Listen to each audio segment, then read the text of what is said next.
desceram como um morto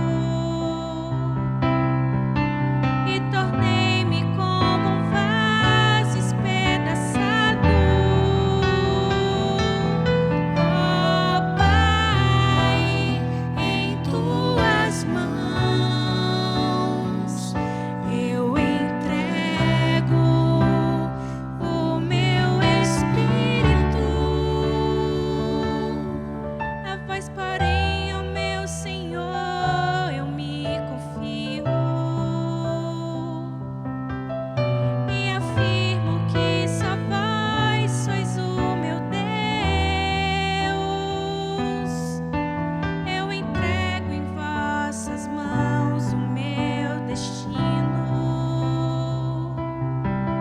Libertai-me do inimigo e do opressor. Ó Pai, em tuas mãos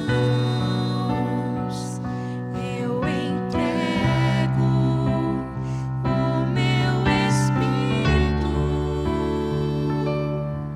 Mostrai serena a vossa face ao vosso servo e salvai-me pela vossa compaixão. Fortalecei os corações, tende coragem.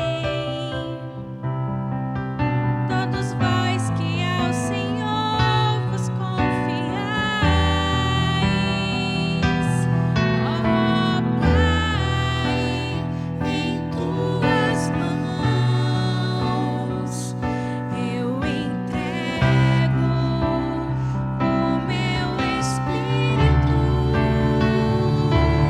Ó Pai, em tuas mãos eu entrego o meu espírito.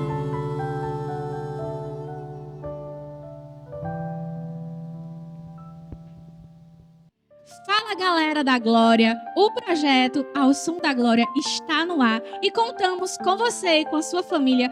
Curte, comenta e compartilha. E logo, logo, novos projetos vão ser iniciados. Tchau, tchau!